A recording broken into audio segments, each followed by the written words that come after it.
Okay, we are going to begin the proceedings here. Good morning, everybody. Thank you for coming today. My name is Dr. Brett Bennington. I'm the chair of the Department of Geology, Environment, and Sustainability at Hofstra. It's my great pleasure to welcome you to the second annual Hofstra University Presidential Symposium, Solutions for a Sustainable Tomorrow. Sustainable solutions can be found at the intersection of science, economics, and social equity, with education also playing a very important role. And there's little doubt that climate change is our largest and most daunting sustainability challenge. We structured the symposium this week around these key themes. Tuesday was Leading by Example, Hofstra's role in building a sustainable tomorrow, and we addressed what Hofstra is doing and what Hofstra should be doing to be a sustainability leader. Wednesday was devoted to addressing and adapting to climate change and included our symposium keynote speaker, chemist Amy Marshallock of Stony Brook University. I want to remind everyone that all of the sessions from Tuesday and Wednesday were recorded and can be viewed as YouTube videos online. You just have to go to the symposium website and click on the orange button that says Watch Online, and if the session's already happened, it'll bring up the YouTube video. So you don't need to miss a minute of the excitement from this week. And it's easy to find the site. Just Google Hofstra Presidential Symposium, and it comes up as the first hit. So today we're going to conclude the symposium with the theme of local initiatives, Hofstra's role in supporting sustainable communities. Panels today will consider how Hofstra faculty and programs are partnering with local communities to promote sustainable outcomes. This morning, we had a session on how climate change is being taught in public schools on Long Island. Now we are going to discuss how housing policy on Long Island relates to sustainable outcomes. Later on today, we have a session on training public health providers to address the social determinants of health and how that's key to promoting more equitable health outcomes. And we will end in the late afternoon with a session on the role that Hofstra is playing in promoting climate change and environmental journalism on Long Island. So I encourage everyone to consult the symposium program online, attend as many of the remaining sessions, or watch as many of the previous sessions as you can. And I hope that you discover that there's a lot happening at Hofstra relating to sustainability with much more to come. So watch, listen, and get involved. So that's my piece. It's now my great pleasure to introduce Dr. Philip Dalton, who will introduce the moderator for this morning's session.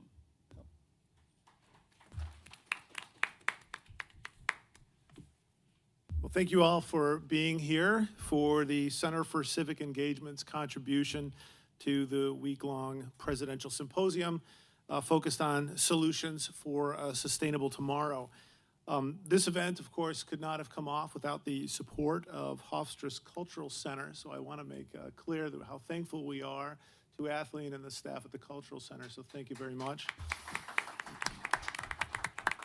My name is Phil Dalton. I'm a professor in rhetoric and public advocacy and the director of Hofstra's Center for Civic Engagement, a center devoted to fostering an ethic of civic engagement among Hofstra students by, among other things, working with and alongside community organizations that seek to solve challenges that face the communities surrounding our university. For a number of years, we've had several undergraduate fellows partner with local housing advocates, where they've learned firsthand the challenges of providing housing for local residents. We've also had faculty on our advisory board work actively with housing advocates in this area, assisting with research and with strategy. This is a priority of ours because every person who experiences the challenge of finding quality housing faces the challenge of finding a place not only to live, but to thrive, raise a family safely, and build equity or value in a home if they're lucky enough to buy. In many ways, I'm very privileged, though we were given no money to start off and were saddled with debt coming out of college. Soon after marrying, my wife and I were able to rent a one-bedroom apartment outside of Chicago for $450 a month with no security deposit. Imagine that. It was low enough that we were able to pay our loans and, not off, but make the payments, but also save money. In a year, we bought a condominium outside of Chicago for $90,000. We got a mortgage on that. We didn't pay for it. We sold that in 2 years, later earning more than $10,000 on that purchase. And we bought a home in Florida.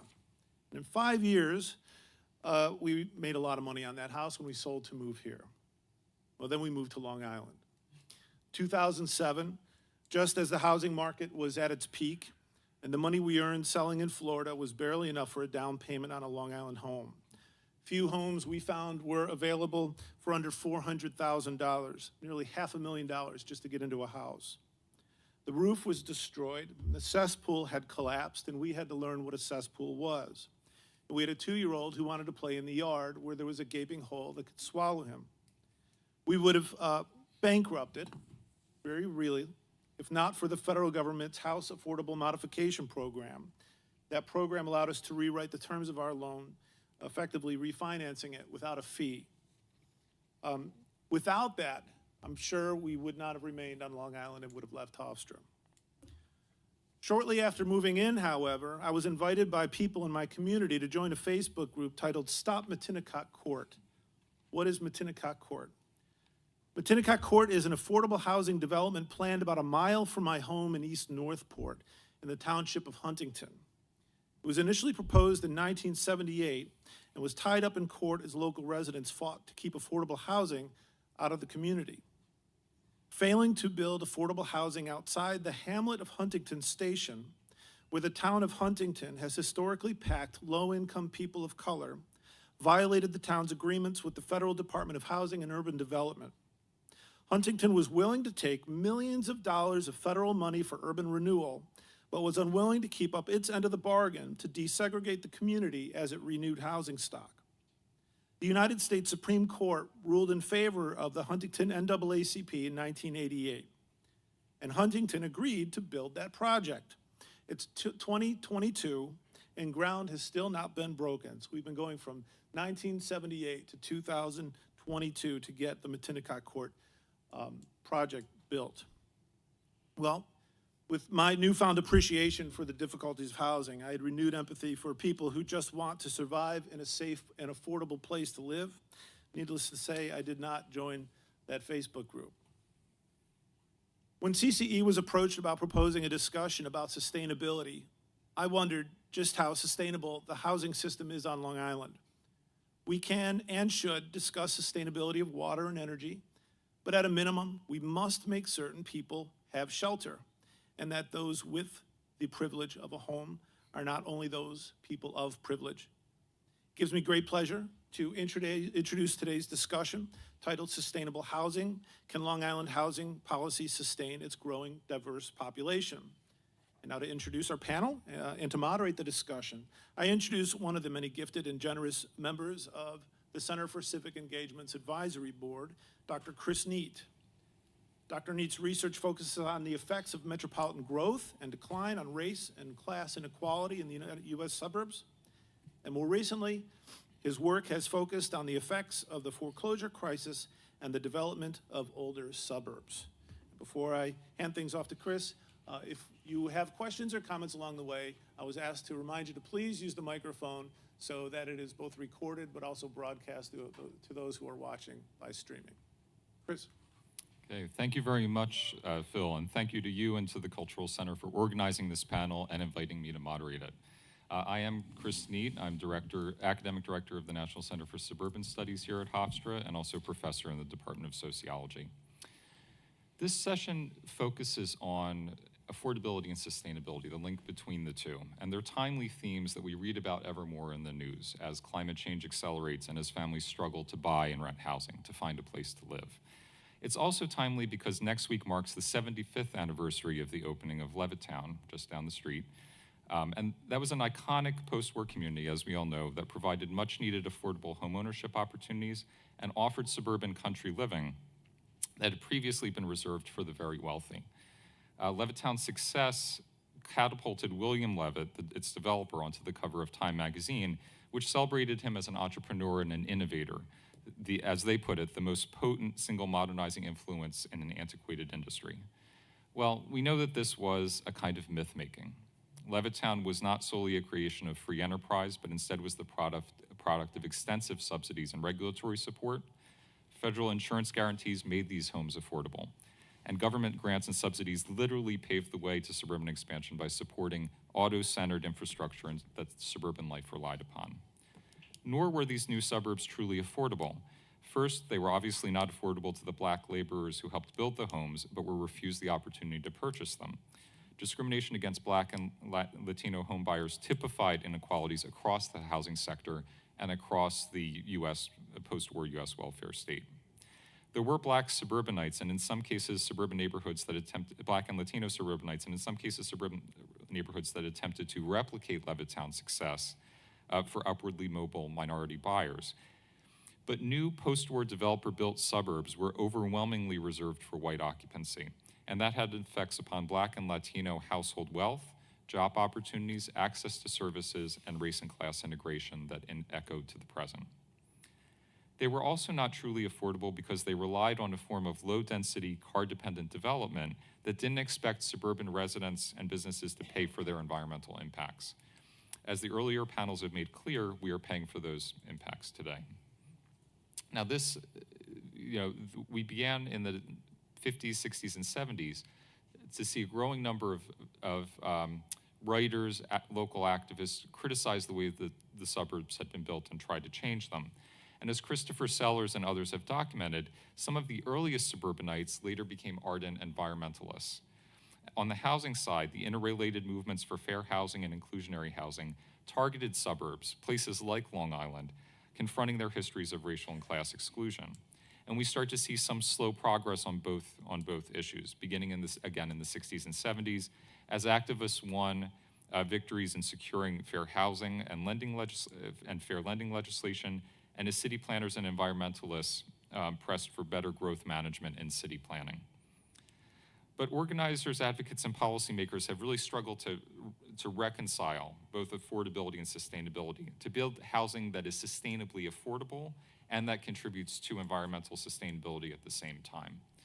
On the affordable housing side, federal and state policymakers have learned the hard way that distributing subsidies does not improve affordable housing stock, expand that stock without continued investment and strong enforceable long-term affordability requirements, or both. On the environmental sustainability side, smart growth advocates and environmentalists have realized that without inclusionary zoning and community engagement, environmental sustainability can result in gentrification and worsened housing burdens. Achieving these two goals requires a lot of expertise and coalition building and hard work. And that's why I'm excited to welcome today's panelists, who have years of experience grappling with these questions and more, and have agreed to share their insights with us about how we can build a more vibrant, just, and sustainable Long Island. So starting from my far left, Mayor Whalen Hobbs Jr. is mayor of the incorporated village of Hempstead, and as a 40-year resident has served the village in various capacities. He was first elected in March 2013 as Village of Hempstead trustee. He works continuously and tireless on behalf of the entire community to foster social, educational, economic, and community development. During those 40 years, he served as deputy mayor for 2 years and oversaw the police department, fire department, Department of Public Works, and park and recreation committees. He previously held the position as supervisor of the code enforcement department, and Mayor Hobbs has served in various capacities in the community, including as commissioner of the Hempstead Housing Authority and board member at the Nassau University Medical Center. Currently, he serves on the policy committee of the New York Conference of Mayors. He is also a member of Mayors for Guaranteed Income and Mayors Against Illegal Guns. He was featured in the 2021 edition of City and State magazine as one of the 100 most influential individuals in Nassau and Suffolk County. To my immediate left, Brandy Watson currently serves as president and chair of Hempstead Community Land Trust, a charitable member-based organization with a mission of fostering homeownership, economic opportunities, and financial literacy to individuals and families of low to moderate income. Brandy is an active member of the Schumacher Center for New Economics, CCECA, New York Communities for Change, and is currently studying to obtain IRS Section 42 low-income housing tax professional certification. Formerly, Brandy worked as Long Island correspondent for the New York Amsterdam News, hosted WGBB's 1240's Brandy After Dark radio show, and currently works as a contract paralegal, real estate expediter, and abstractor. As a resident of the incorporated village of Hempstead since 1973, Brandy believes that everyone deserves the American dream of homeownership. Second to far left, we should have reordered ourselves before the introductions. Richard Kubek is a community outreach coordinator for Long Island Jobs with Justice. As a public policy advocate, he is focused on issues related to the working poor. He facilitates Long Island Jobs with Justice Amos project that brings together unions, religious congregations, and community service organizations to support workers' rights, immigrant rights, and economic justice on Long Island. Dr. Kubek is chair of the Welfare to Work Commission of the Suffolk County Legislature, which advises the legislature on policy issues related to people on public assistance as well as working poor people. The commission has held public hearings and released reports to the legislature on poverty in Suffolk County, unregulated sober homes, the impacts of the federal government, and immigration politics on Suffolk County. Dr. Kubek is a member of the Huntington Township Housing Coalition Steering Committee, an advocacy group focused on the expansion of affordable housing in Huntington. He holds a PhD in American government from the Graduate Center of the City University of New York. And finally, George Ciberon is the executive director of the Hempstead Hispanic Civic Association, a not-for-profit community-based organization that has been providing services to the residents of the village of Hempstead and surrounding communities for over 40 years. With over 40 years of administrative experience, Ciberon has also worked as executive director of the Nassau County Youth Board, district manager for Congresswoman Nydia Velázquez, and deputy director for programs and acting executive director of Aspira, New York. Among Ciberon's board affiliations are Nassau Community College, Northwell Health Cancer Institute, Teatro Experimental Diablo Bruja, and the Village of Hempstead Chamber of Commerce. Over a distinguished career, Ciberon has received many honors, including the Martin Luther King Keeper of the Dream Award from the Economic Opportunity Commission of Nassau County, and the Community Hero Award from the Long Island Hispanic Bar Association. He holds a Master of Social Work from Fordham, a Master's of Public Administration from Baruch, and is a graduate of the prestigious National Urban Fellows Program. Please join me in welcoming our panelists.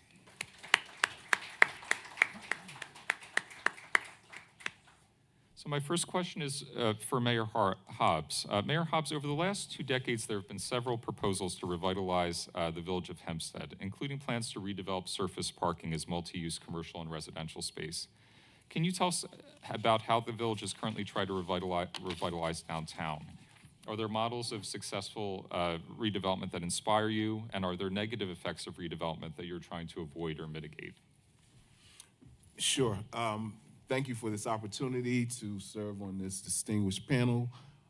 I want to say that when we look at the village of Hempstead and talk about downtown revitalization and development, first thing we have to understand when we talk about affordable and low-income housing, there is no cookie-cutter approach to it. The village of Hempstead has taken on more than any other village or city in the county, low income and affordable housing.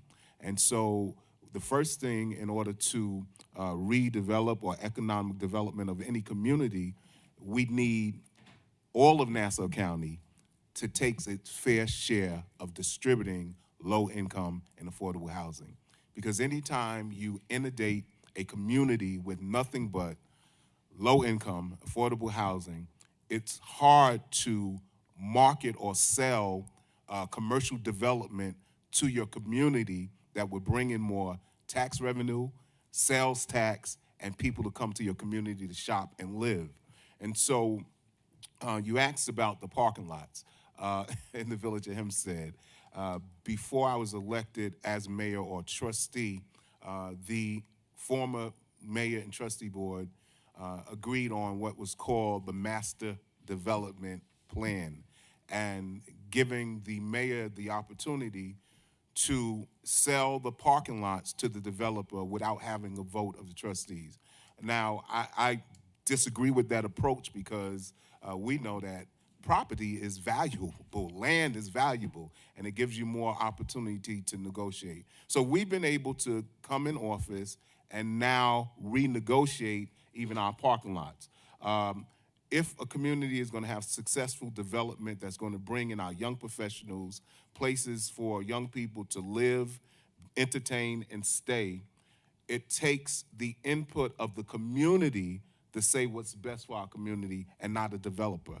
I don't care how professional a developer is, they cannot speak for the needs of the community. It takes community input. And so this is the approach we are taking now in the village as we're having these community forums. We are bringing back to life our Civic Association. Shelley Brazy is here, and I just want to acknowledge her because, again, it's important that we hear from our community what they want to see for our downtown. There are 3 projects that are shovel-ready in the ground that should be done around December. But we've asked all of the developers that's coming into the village of Hempstead to bring in some community benefits. Community benefits that not only mean jobs during construction phase, permanent jobs, but community benefits like fixing our Dent Green Park, putting an amphitheater in there so that we can have cultural arts and plays. And so, again, we're not following any sort of cookie-cutter approach. We're making sure that the development that we do in our downtown is going to be something that benefits the entire village of Hempstead. Thank you. Thank you. So my next question is for Brandy Watson. So we're kind of staying within the village of Hempstead. The Hempstead Community Land Trust, which you're executive director, together with its sister organization, Uniondale Community Land Trust, have become strong advocates for innovative models like land trusts, limited equity cooperative ownership, and deed restricted home ownership as well. Can you tell us a little bit about the advantages of those models for Hempstead and for Long Island? How do they complement the goals, other goals like environmentally sustainable home design and community planning? Thank you for the question, Chris. I really appreciate it. Give a man a fish, and you feed him for a day. Teach a man to fish, and he can eat for a lifetime. That adage is the mission of our organization. As a matter of fact, that is the cornerstone of it. We feel that even though there are plans in place to bring change to our village, we have a lot of individuals who've lived and resided in our village for quite some time as renters with desires to possibly become homeowners. These are individuals that are low income and dependent on day-to-day income from checks and whatever help. So we feel that that old adage is conceptually in correspondence to the vision of our organization. We'd like to further develop some of the properties, vacant lots, rehab some of the what's been captioned as zombie homes in our village. There are numerous ones. And we'd like to bring these opportunities to individuals who can then become homeowners. The wonderful thing about being a homeowner is that not only does it increase sustainability, it gives you some stability with your family, it also gives you the opportunity to leave something that you can leave to your children, okay? When you're a renter, that's not a possibility. It isn't. It also gives you an opportunity to feel a little bit more secure with yourself. It improves your health, your well-being, and your involvement within the community. I happen to live in a wonderful community of the Country Club Estates, and in that community, I know all 212 of my neighbors. We've formed a civic association, and in the last 10 years, we've invited the public to come to our annual block party. One of the things that I know of being a resident of the village of Hempstead for 40 years, both of my kids graduated from the Hempstead School District. Both of them have moved on to other places. Affordability, that word has lost its luster. What does it really mean? My son and my daughter Both have moved out of Hempstead because they couldn't afford to purchase a $500,000 home. Who can afford that? So when you're moderate income, paying a $3,000 a month mortgage, it's impossible for you to sustain that. We have had, over the last few years, the highest number of foreclosures on Long Island, I'm sorry to say. I think during the height of the foreclosure, it was almost 200 a month, people losing their homes. It's still going on, but it is slowed down a bit. We're not only forced with foreclosures of mortgages, but property taxes as well. You don't pay your property taxes, well, guess what? You're going to lose your home to foreclosure for not paying your property taxes. So what we'd like to do is to bring some education to residents of the village about owning a home. I don't know about you guys, but when I purchased my first home, I had no education. All I knew is I like that house. It's beautiful. My kids are gonna like it. Well, guess what? It wasn't so easy once we moved in. I think someone said earlier that there were a roof or whatever, a damage or whatever. I think that was Phil that said that. You know, yeah, so you purchase something you pay a lot of money for, but now you have to fix it. But how do you know where to start? That education begins with our organization. And what happens is when a property is purchased through our organization, we stay with you in perpetuity for as long as you own that home.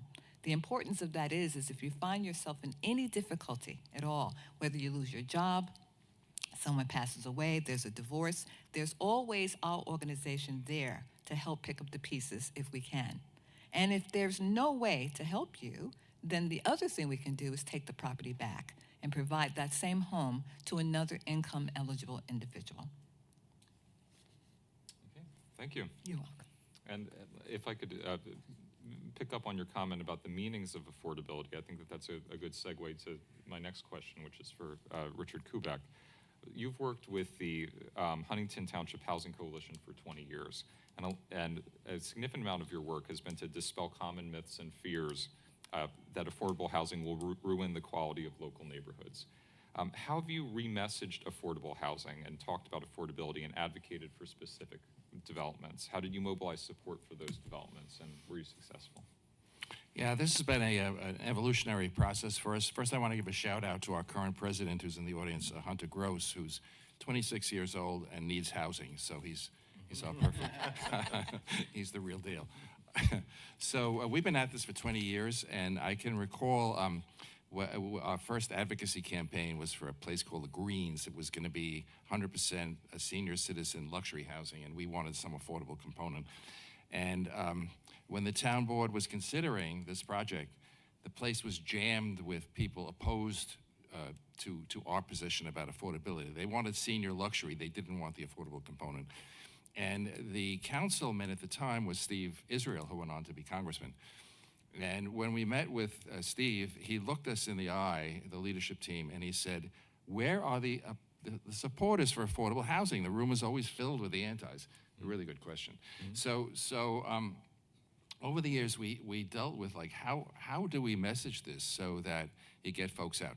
We've had some success because since the early 2000s, I saw a poll maybe 10 years ago, and the poll showed that 70% of Long Islanders now see the need for affordable housing. Mm-hmm. That's progress. But 63% said, not in my neighborhood.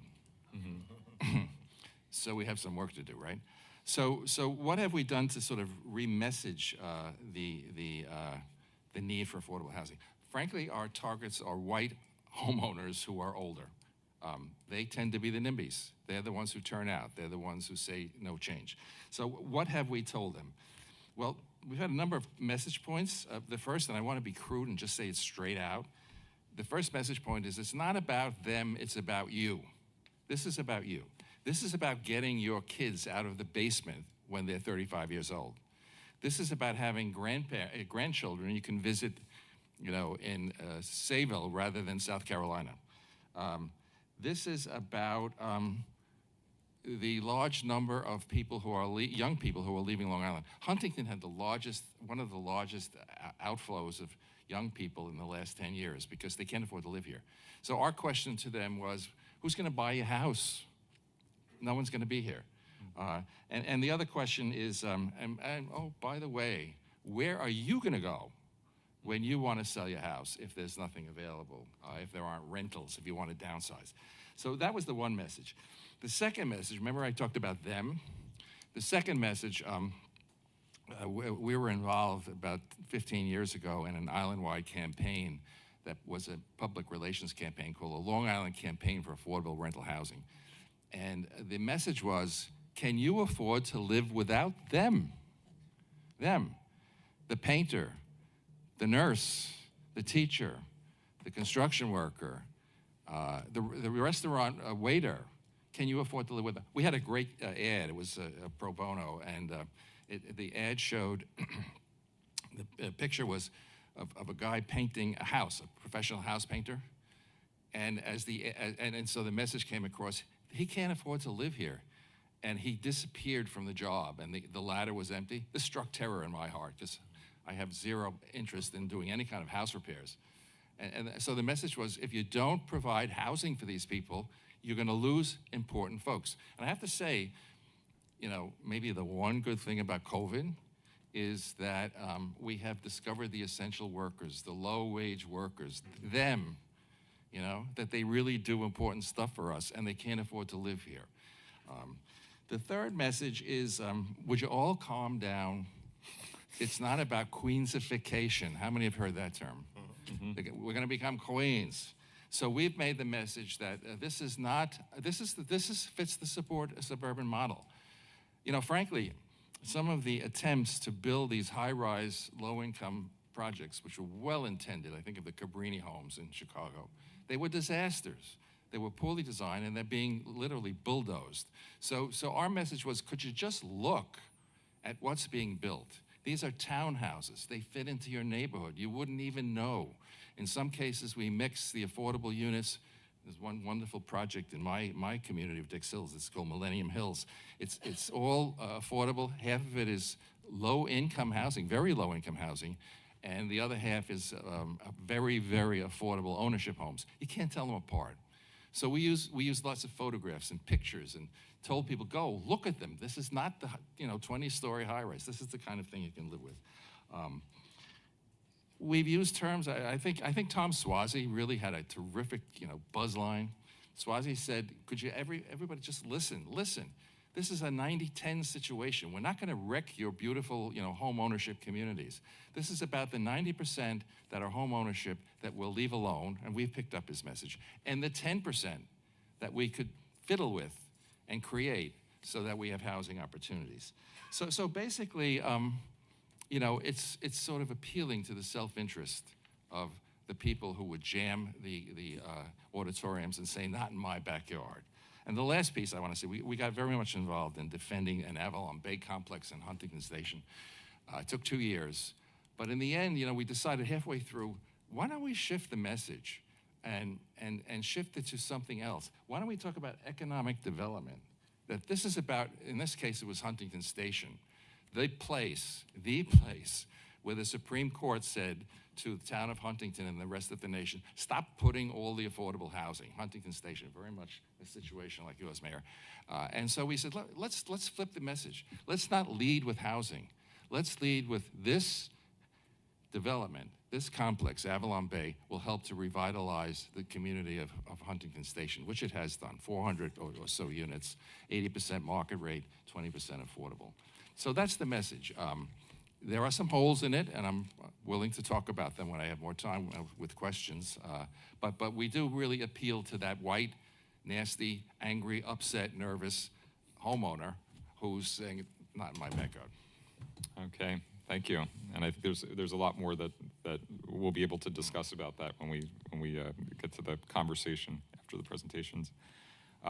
So our last speaker is George Ciberone, and I want to ask you, this is a little bit of a follow-up to Mayor Hobbs' comment about community benefits agreements and their role in the upcoming development. As the head of the Hempstead Hispanic Civic Association, you've worked closely with the village to plan redevelopment of empty lots and zombie homes and have supported the negotiation of community benefits agreements, or CBAs, to deliver on the promise of equitable redevelopment. Can you tell us what you see as the advantages and limitations of CBAs? Can they be effective tools for creating new affordable housing opportunities? Am I on? Yes. Yeah. So there is a well-earned cynicism in our community, very clearly, because some of the things that we have historically fought for really have not bear any fruits. When the master development plan was put together, we thought about it, and it actually was in my office that many of the people who are in this room, we all sat together and we created what we thought was a legal community benefit agreement. Within that agreement, we talked about affordable housing and apartments and such. But then the sticky question is like, how do you define affordable? And affordable in our particular community is now $2,500 a month rental. And the further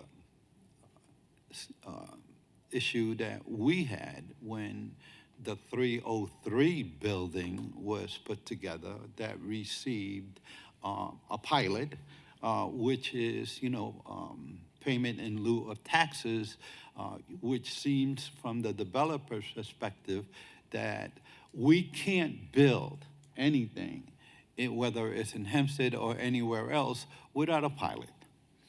And we are stuck in that model. But getting back to the 303 building, we were clear. Work with Reggie Benjamin to say we wanted jobs. We wanted jobs in the construction of it. We wanted job afterwards. And with many developers, yeah, of course, we're going to do it, but it has not happened, and therefore that's the issue with the cynicism in our community. We want, and we will work with the mayor to ensure that whatever is going to be built in the village of Hempstead takes into account the people who live in the village of Hempstead. We want to ensure that as developers come in to build, whatever it is, 200, 300 units, that we want to assure and be assured that those houses, those apartments, whether the model that the village has is to build commercial on the ground floor and housing on top, that our community becomes a willing and trusted partner in that process. It can't happen unless those kinds of arrangements and agreements are in place. My organization, the Hempstead Hispanic Civic, built a 16-apartment complex right next to my administrative office. We built that with home benefits from the feds, which implied that there has to be an economic threshold, income level in there. I have 16 apartments. 15 of those apartments are still the original renters. I talk to them and I tell them, listen, it's time for you to go get a home. No, we're fine here. And said, well, you leave tomorrow. What equity do you take with you? And the answer to that is zero. So there is a push from folks like myself and others who are in this room to begin to talk about, in the village of Hempstead, there are plenty of empty lots. There is what we call the zombie homes. Well, the zombie homes in the village of Hempstead, there has to be over 100 of them. All of those are homes that were foreclosed. Those are homes that have been boarded up. The banks still have the note on it. But can you imagine if you own a home on Yale or on Harvard or any of them, and on that particular block, there may be 8 homes and 3 of them are boarded up? Guess what it does to your property value? But the real concern is there is enough empty lots and houses that we could take over.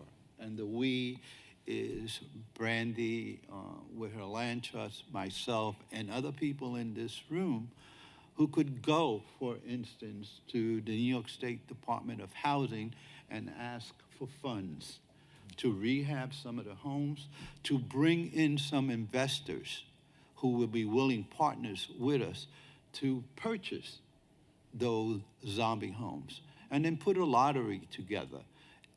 My strong sense is that there are things that we could do that collectively, with this administration and with some of the good people who are in this room, that if we work together, we could strike out that whole fear that what we're doing is that we're gentrifying our community, that that people are going to lose their homes or their apartments and such.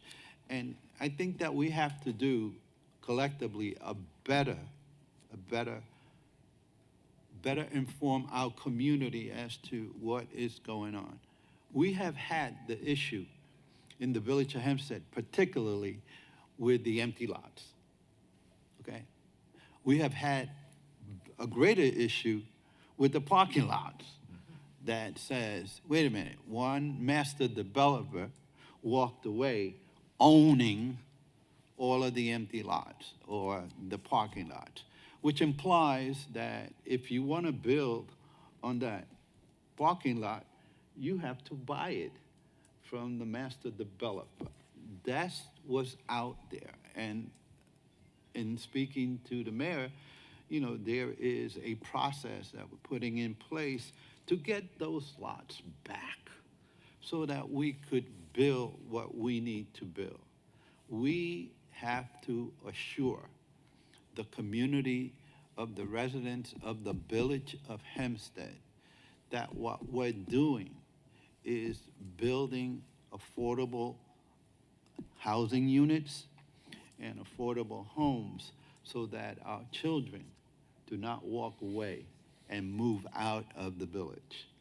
If we create the kind of downtown rehabilitation that we have, that we should, then $200 million doesn't walk out of the village of Hempstead.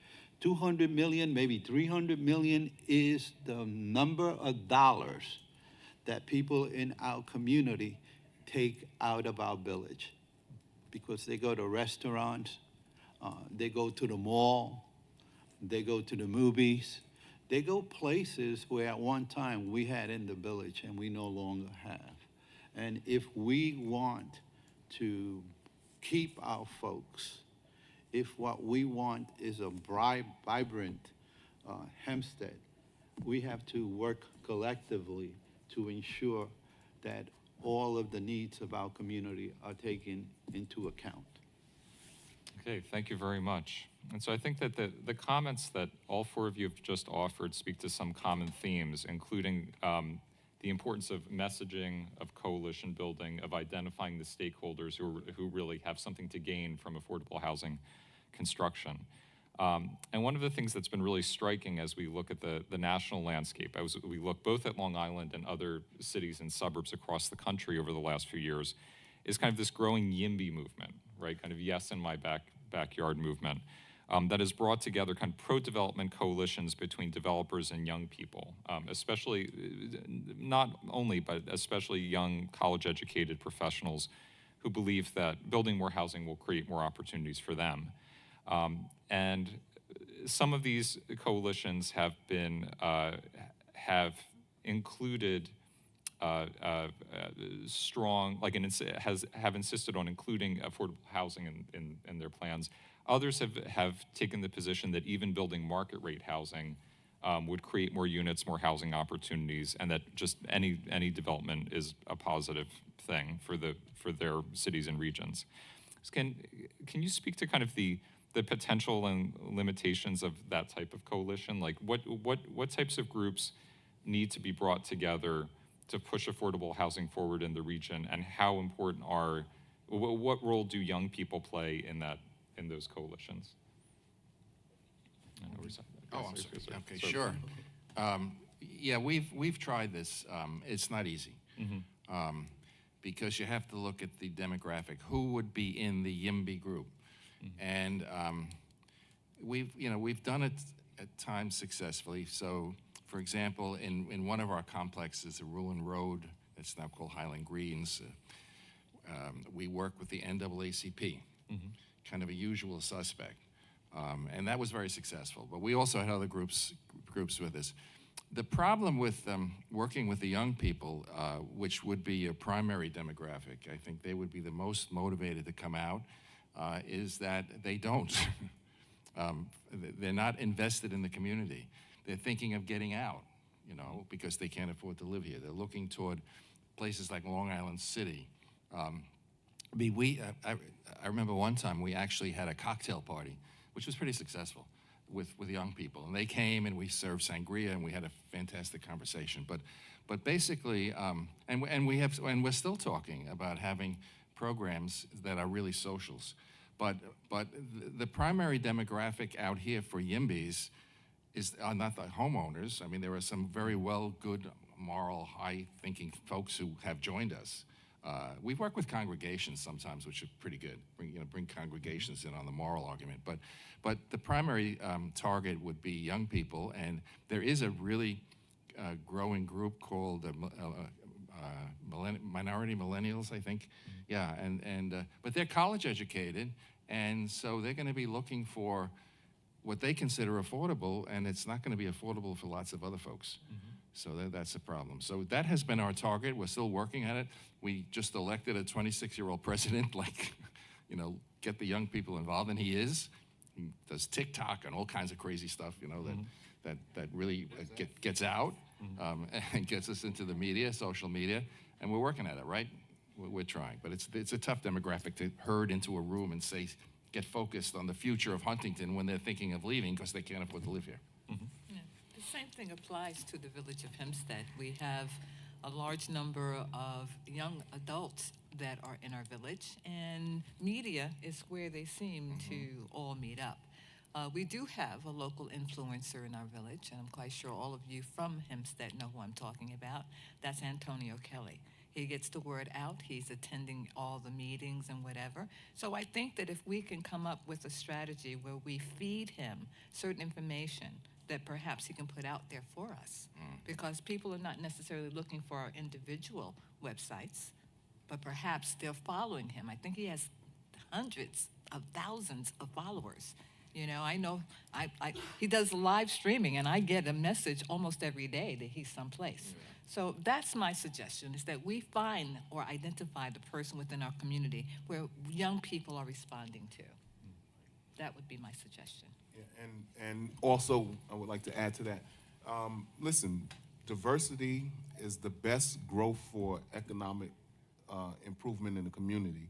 We've had meetings as we are looking to our downtown revitalization initiative, and in those meetings, some shareholders were saying we have to reach out to our young people. Hempstead is the perfect model. We're a transit-oriented community. We have the train station. We have the Rosa Park bus station there.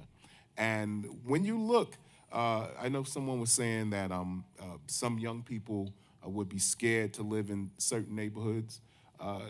That's not really the truth. If you give them a community that has transit-oriented, have entertainment, they're going to come. I've seen in downtown Brooklyn where other people hide to walk the street, people walking with poodles and things like that. So if you present the right environment, you can draw the young people.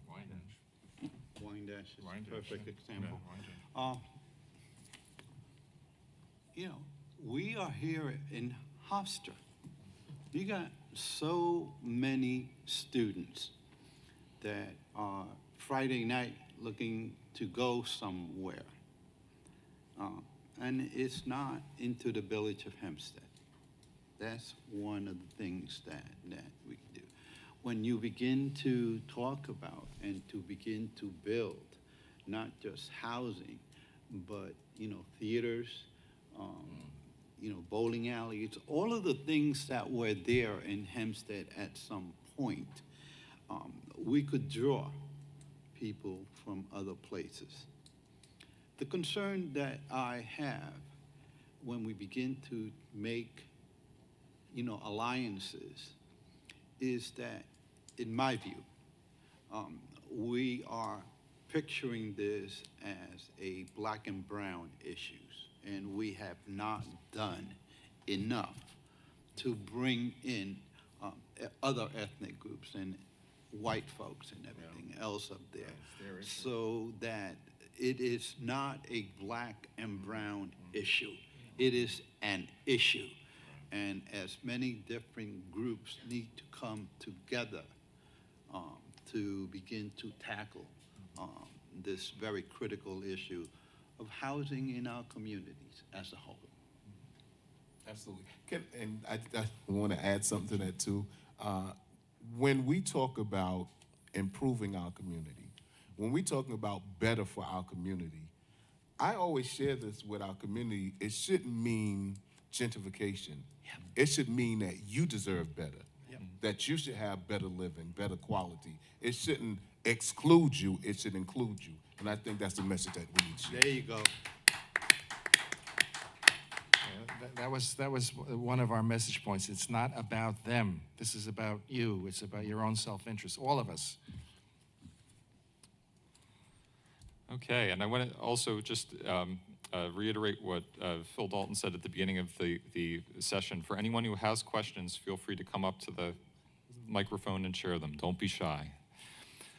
So I want to ask Mayor Hobbs another question about trying to build a movement and think through the politics of constructing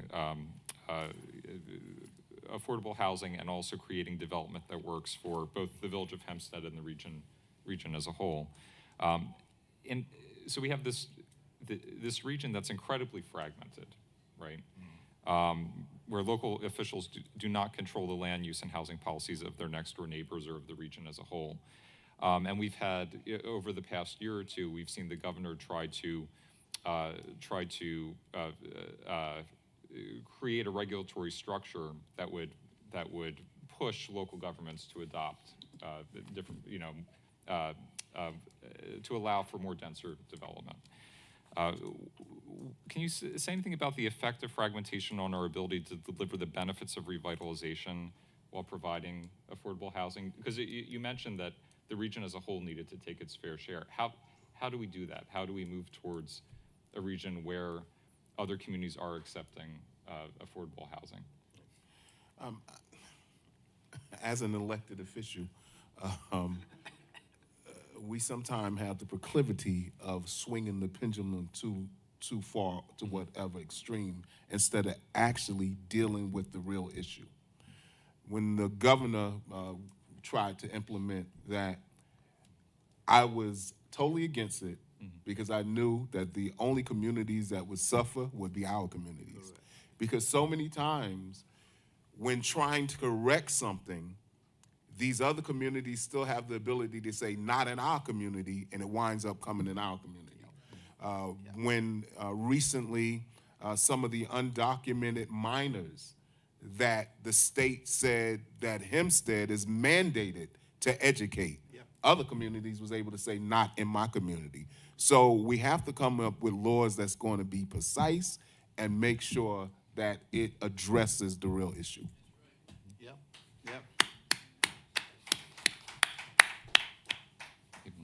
Other comments on either that state legislation or on the problem of fragmentation and developing a regional housing policy?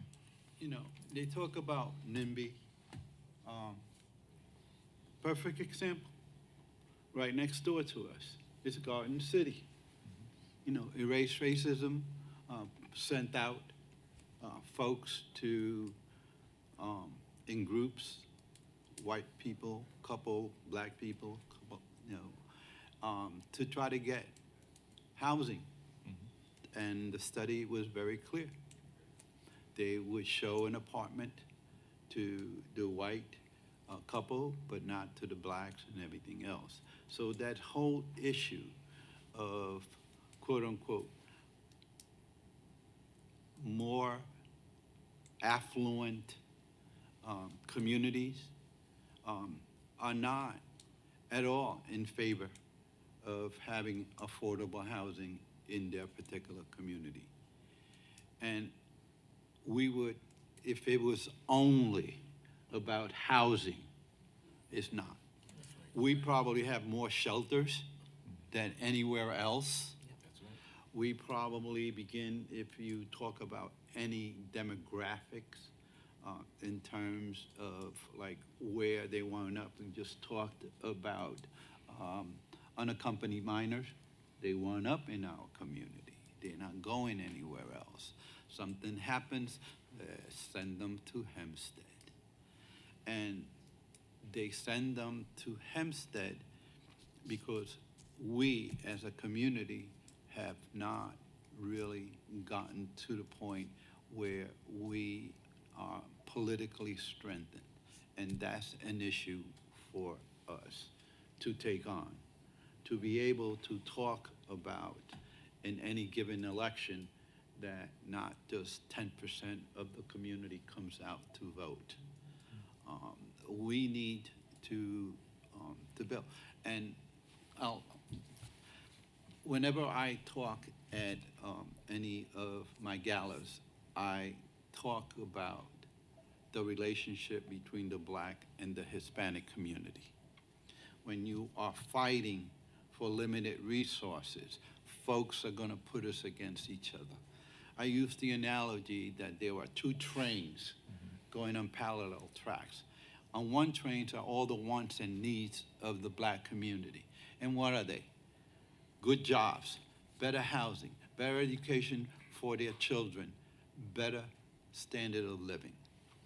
On the other train is the wants and needs of the Hispanic community, exactly the same, other than the fact that they may be dealing with issues of immigration. What should happen is that these two trains should come to a mutual stop, and both groups get on the same train. And that train then has all the potential of our community. Instead, something happens. Somebody pulls the lever. I grew up in the 60s, so we used to call it the man. The man pulled the lever. And now one of the trains gets diverted, and what you're going to is to have a train wreck. It's not the man anymore. It's one of us. It's one of us. And as long as, limited resources are gonna put our communities against each other, we're not going to maximize the particular political and human strength of our communities. Thank you. George, so I really have to chime in on that also, because there is a systemic problem. When you look in Hempstead, all of the services, mental health, drug counseling, Yes. are in Hempstead, but when 5 o'clock come and they close, their clients that are not from Hempstead is staying in Hempstead. Yeah. And when you have something that is designed to continue to overburden the community, it finds it difficult to turn that community around. And so again, we have to be very precise when we talk about the real issues. And again, we have in Hempstead, and I wasn't elected at that time, and I think it was a bad decision to have Nassau County Court build right on Main Street, because for every incident that someone commits a crime in Nassau County, it's always Hempstead, although it doesn't happen in Hempstead. Chris, there's no question that we are among the 10 most racially segregated and class segregated regions in the United States. And the engine for that segregation is local control. And the decision-making piece that perpetuates the system is exclusionary zoning that's at the local level. So if I had a wand, I would go for state zoning. And if I had a wand, I would merge school districts, which is the answer to the segregation. I live in Half Hollow Hills. Wyandanch is 1 block away. I can cross the street and I'm in Wyandanch. They have a huge, like 50% dropout rate. We have a 98% graduation rate. 1 block separates us. If I had a wand, I would merge the school districts and I would go for state control. I don't have a wand. So we have to live with the realities of what we have. And I'm afraid that well, we saw what happened. I mean, the governor tried to get accessory apartments mandated, and it was a riot, literally a public policy riot. I never saw such a thing in a short period of time. So, yeah, that's the answer, but I'm kind of old, so I'm not going to see it. Okay, we have several questions from the floor. Hi, my name is Sylvia Silberger. I'm a faculty member here and on the board of the Hempstead Community Land Trust. And I'm just going to start as a Hempstead Heights resident. Thank you for paving Westbury. Thank you. A good friend of mine who is very active in the community recently, like in the past couple months, told me of a family she had met that was a homeowner in Hempstead and had the mortgage paid off, but ended up leaving the house because of taxes, not knowing there was anything else to do. They found out sort of after the fact that they probably shouldn't have left the house during the taxes. And the amount she quoted me, I don't remember the exact number, but it was like really little, enough that I could have lent her the money to pay those taxes. It was not that much taxes. And I was wondering if there would be any interest in making an initiative to not send out tax lien warnings to individual homeowners, instead send out letters to find out what's happening, or maybe join with a local housing community like Hempstead Community Land Trust or the Hempstead Hispanic Civic Association, for instance, to reach out to these the people who might be individuals, not corporations, under tax lien or having tax issues. Right, so the Village of Hempstead, we recently I've been in office a year and 5 months. Since being in office, we stopped allowing these companies that buy tax liens, and the village start holding that, because we had money through the American Recovery Act that we were able, through our CDA, Community Development Agency, to help those homeowners that were behind in their taxes so that they didn't lose their homes. The biggest tax in Hempstead is really our school tax. And I better leave that alone. But we are working to make sure that things like that don't happen, because again, and I can't, we're still trying our best to get information out to the residents. We have to do better, but we put it on our website. At the time, Commissioner Thomas was the commissioner, made sure she sent out that information, had counseling people to help you walk it through, but unfortunately not enough of our residents took advantage of it. But I was thinking that it might be useful, rather than sending out the letter saying you're behind on your taxes, you have to leave, instead sending out some sort of correspondence seeking their input, asking them to, and connecting with the housing association that might be able to reach out to them and say, hey, what's happening? Right, so again, as the village, we can do better with getting that information out, but legally, our tax and water department are not required to, they're not gonna put in the letter which you owe in taxes, check these resources, because there are certain rules that we have to follow. Like, I always felt that there have been times, and I think I might be telling a secret, there have been times where our tax department was late sending out information, and I'm like, why do people have to pay a penalty if you guys was late? But the law says that we can't, as mayor and board of trustees, have them reduce that penalty, and it doesn't make any sense. So there are some laws that really restrict what we can and cannot do, and it's definitely not fair. Okay. Okay. Good afternoon. I got 3 questions. First, directed to the mayor, my brother, Hobbs. The reparations housing program that I gave to you back some months ago, earlier this year. I have some for the president of this university. It's going on, reparations for housing for Black Americans within Nassau County. And that reparation program would go countywide, okay? $250 million. That would stabilize the Black community here in Hempstead as far as homeowners residency. Every family would get, if they lived here from 1920 to 1975, one per family, at least $650,000 to $800,000, okay? A lot of other communities are doing it. Rochester, New York, Evanston, Illinois, Asheville, North Carolina. I can understand why Hempstead is not, you haven't jumped on that, okay? Another issue is that I have spoke to the Hempstead Land Trust, which I'm a member, Community Land Trust, about the terrace area, okay?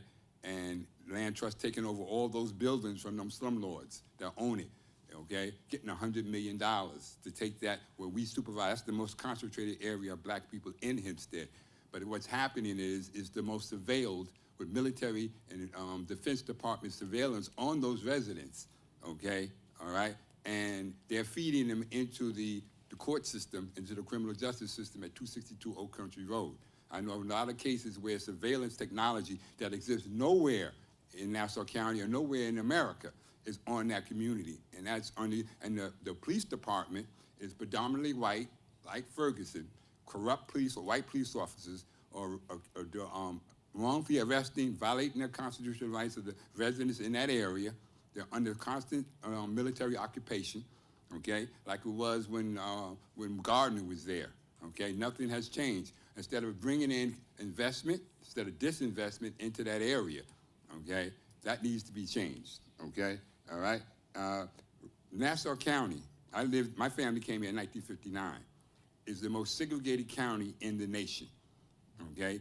What the mayor, Garden City, they're not taking their share of the Hispanic or immigrant population. They're all being dumped on the Black areas of Freeport, Roosevelt, Hempstead, Uniondale. That's not right. And what those white communities are doing, we have to call a spade a spade. I don't have to keep any secrets. They're practicing white genetic survival, okay? And you as a politician, we have no Black businesses in Hempstead no more. Right now, you might not be the mayor, the next mayor in the next four after you finish your term because of the demographic shift and the businesses that are in Hempstead. Because the political protects the economic. And we don't have any businesses. We're talking about revitalization or whatever. That's not going to go to us. We need to create more Black businesses. We need to create our own infrastructure. America works like this. Every group takes care of their own group. Okay, Hofstra University, a private university, it's a white university. They might bring people in from all over the world and from other minority so-called communities, but they're still white controlled. So my question to you on the reparations, why haven't you jumped on that? Why have you? I want you to put pressure on this. Have another panel, part 2. Bring in Garden City. Bring in Merrick, bring in Belmore, all these white people, bring them in, set them down on this panel and say, when are you going to desegregate, okay? My third question is about the surveillance. When are you going to address the surveillance problem on 100 Terrace and all around that area, okay? I mean, right now, you've released the police department on the community there. And that should stop. That's a violation of their constitutional rights to privacy instead of putting in investment and money into those communities, okay? Okay, so I think my fellow panelist said that if he had a magic wand, he would wave it and some things would change. Some of the things that you spoke on, the 40 acres and the mule theory almost, it sounds good, but it's not factual. Let me finish. Secondly, we have, our police department cannot be compared to Ferguson. We have a very diverse police department. We have more Latino and African Americans on our police department. And so, unfortunately, some of the things that you asked of me, I just don't have the magic wand to answer you. Thank you. How's it going? Hunter Gross, president of the Huntington Township Housing Coalition. Speak up, please. Sorry. I want to thank you for having this panel, and the more discussions we have about talking about affordable housing and young people leaving and seniors who are living on fixed incomes who can't afford to stay on Long Island, it's so important to talk. And I honestly believe that municipalities such as the town of Huntington and the town of Oyster Bay and the town of Hempstead, they treat themselves like they're a private country club. And they decide, the 10, 15 people who go out and speak at these meetings, at these board meetings, they don't want any new development, no one new coming into their neighborhood. And it's fiscally and morally irresponsible to deny the next generation of young people housing on Long Island. Because like you have said on the panel, we are the ones who are going to be taking the jobs in the future. And for them to sit there as elected officials who bought their homes 30 years ago in a totally different economy, and today when wages haven't nearly gone up and people can't afford to buy or rent a home, it's just not feasible. So I think, as Phil had mentioned, in the town of Huntington, a 100% affordable housing project took 40 years. And that's by design, unfortunately. So a lot of these municipalities, I think they are the problem. And the elected officials, they don't know what it's like to not be able to get housing, whether, they're not in the same situation. So I think it's a multi-step problem to solve the solution. We need people in office who actually understand what it's like to be housing insecure and understand the problems.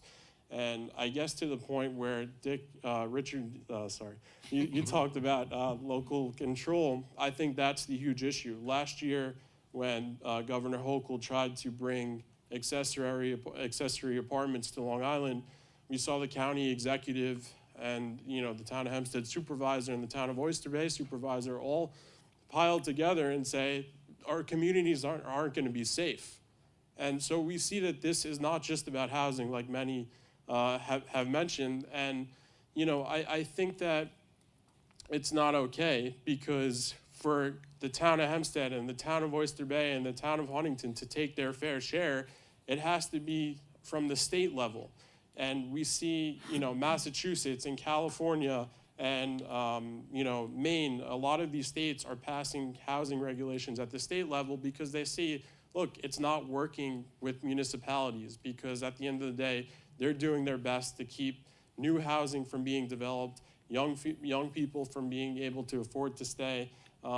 So I think, we have to really look at a new approach, because at the end of the day, it's the younger generation who are going to be dealing with this problem down the road. So again, I want to thank you for participating and having this discussion.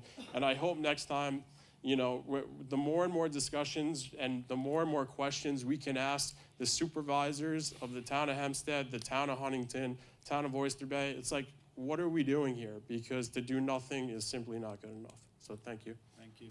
Thank you. Hi, good afternoon. My name is Patricia Mcneil, and I'm from Hempstead, Village of Hempstead.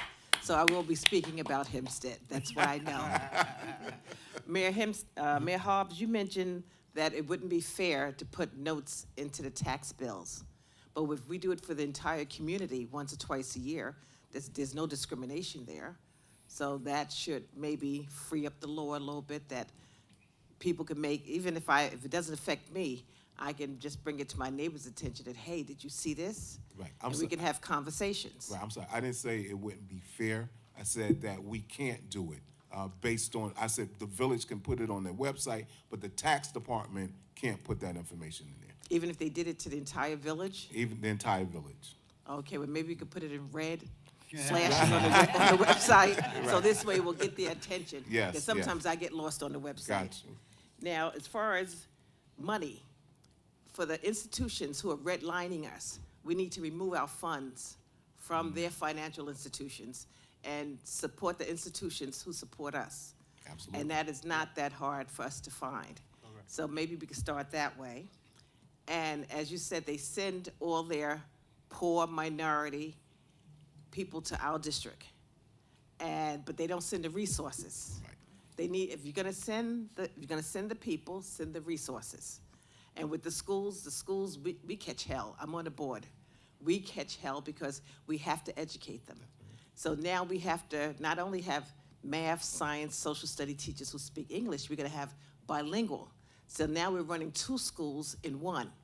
Then the governor gave us the charter schools with very little boundaries, very little borders. There should be a law that says they can only pick but such a percentage from each school district, because if you keep picking from the same tree, it's not gonna bear any fruit. And right now they're picking the school district in Hempstead, they're picking us dry. So, but we have to keep the public schools open, because at any day a student could come and their parent could register them, and we have to educate them. We have to have everything set up within 24 hours for that student. So we have one set of funds that's really servicing 3 schools. And they keep coming to Hempstead because they're told when they go to other districts, oh, Hempstead has this program. Oh, Hempstead has a program for you. Hempstead has a program. So we keep making the programs to service the ones we have, but the more programs we make, the more comes. They just keep coming, and we can't support all the programs that's needed. And last, I want to say is that we have a panel up here that everyone have great ideas, and they're different. They're a little different, but they're all the same. We have the mayor, and you have your programs, and you know far more than what I could ever know about the village at this time. But you know that we have over 200 pieces of property, from what I understand, that's out here. So we have Hempstead Community Land Trust, which I'm the vice president of. So I just want to be clear about that. That yes, that maybe we can get some property that we can develop to start generational wealth. And with the Hempstead Hispanic Association, they too will have property that they can get funding on, and they can start the generational wealth.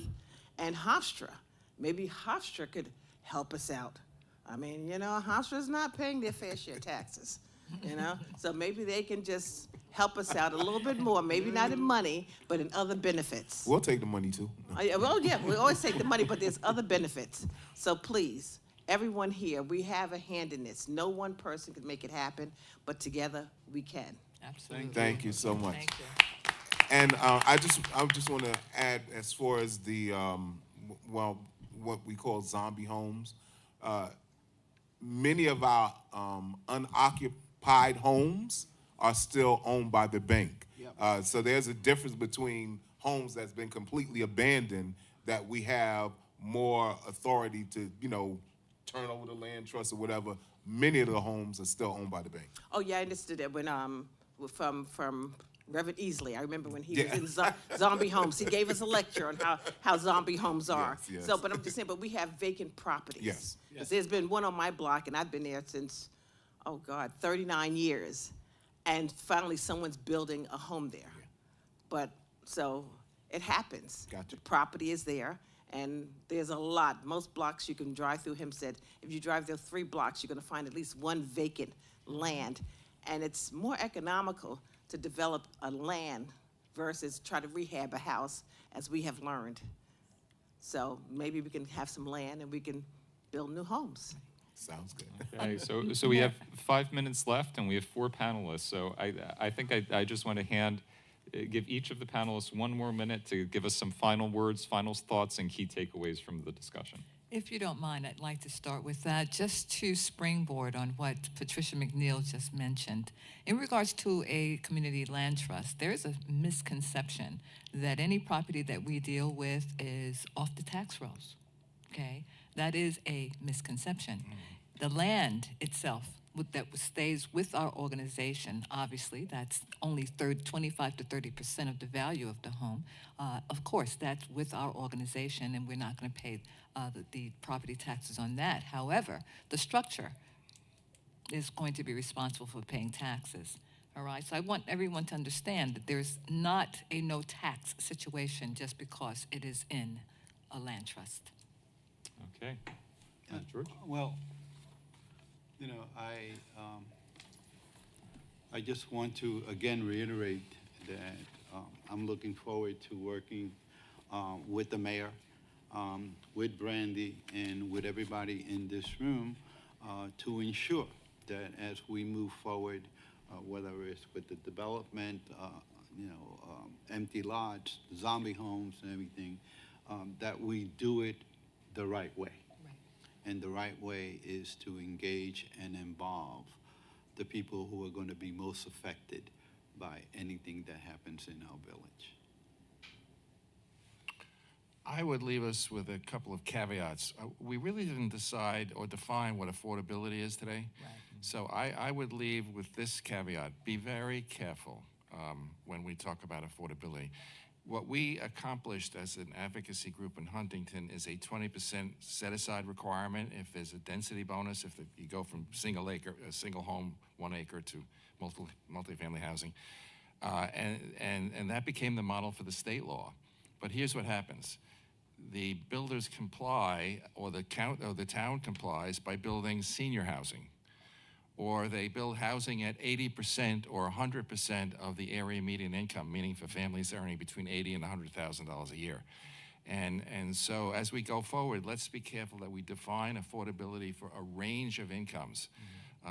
One of the things I'm doing, I'll close with this, one of the things we're doing now on the Welfare to Work Commission, we just held 11 hours of hearing on poverty in Suffolk County. The median income for Suffolk County is $105,000. Amazing household income, $105,000. And we took a look at what you need. We looked at the self-sufficiency standard for New York State in 2020. To pay your basic bills in Suffolk County, you need $100,000 a year for a family of 4. Basic needs. So we're talking about a lot of struggling people. And when you talk about affordability, you need to talk about a range. And you need to talk about choices. It can't all be ownership. We understand the importance of ownership, particularly for communities of color that have been locked out of that wealth opportunity. But we're only 18% rental, and we need rentals too. And very often, the people at the lower level of the income, people earning $50,000, $60,000, $70,000, they'll never be able to buy a home. They can't afford it. The typical home now is $500,000. They need rental units. So there's a range of complex issues we have to deal with. But my closing thought is you need a range. Don't buy into, we're gonna comply with the state. We're gonna build affordable senior housing only for seniors, for people earning $85,000 a year, seniors. That's not gonna work. Okay, Mayor, you get our last minute. Sure. I think that as we look to improve things, we have to be open to other options and recommendation. And I think diversity is so important. The statement was made, even in the village of Hempstead, that our community is changing. There are more Latino in our community, but that shouldn't be something that's a threat, that you might not be the mayor down the road. We should embrace a changing community and make sure that we make provisions for the future of Hempstead. And that's the problem with politics now. That's why we have systematic racism, because the people that's in charge now want to block who's coming down the road. We'll never go anywhere operating that way. We have to embrace diversity and change. Okay, an excellent conversation and an ongoing one. Please join me in thanking all of our panelists. And thanks again to the Cultural Center for supporting this and helping us organize this excellent series of sessions.